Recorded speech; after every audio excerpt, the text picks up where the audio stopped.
as a Latino man, is that, what is the significance for you to chief department in a city that's 42% Latino? How significant is that for you personally as well as for the city? I think it's very important.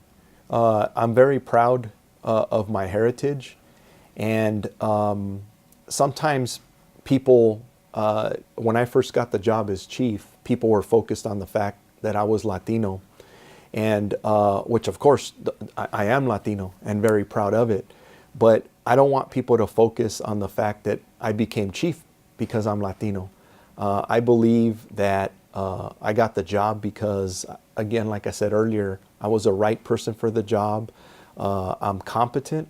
My education and training and passion, not only for this profession, but to service this community, was why I got the job. And the fact that I am Latino is just icing on the cake. It just makes things that much better. And it's important for a city that has a high percentage of Latinos because people tend to look at people that look like them, that talk like them, or that have similar backgrounds and have more of a connection with them. So it makes it easier for me because of my past experiences, specifically to go out in some communities here and interact, know where people are coming from. Growing up in East Los Angeles the way I did, not always having the most positive interactions with police, helped me to look at the world of policing, specifically here in Long Beach, in a very different way. That's very true as far as being able to identify with our city leaders. I think that's one of the reasons why the city is, in a forward-thinking, on a momentum right now, because we've got city leaders that our population can identify with. Yes. That's great. Short and long-term goals for yourself as chief and for the department. What are some of those?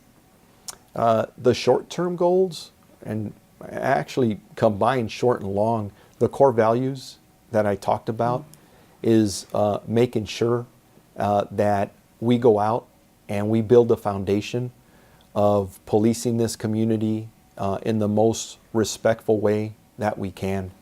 But to start off with, it's having the vision of a great city.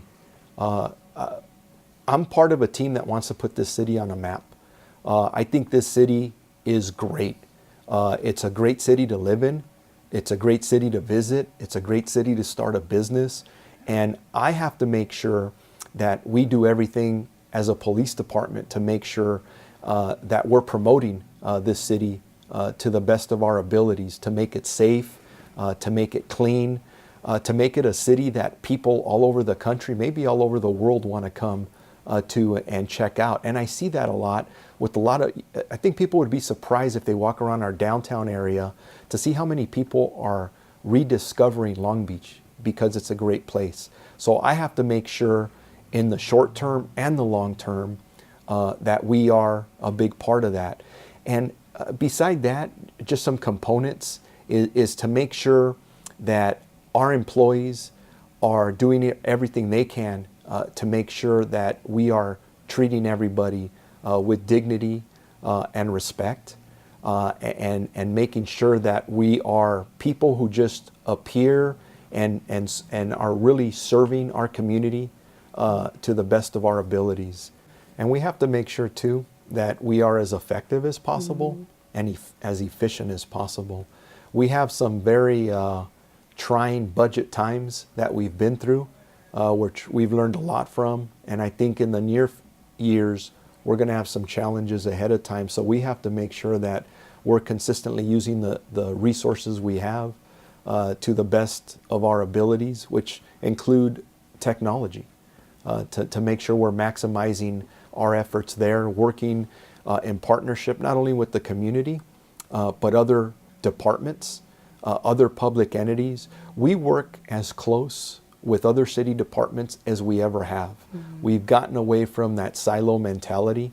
So we have what we call the public safety continuum.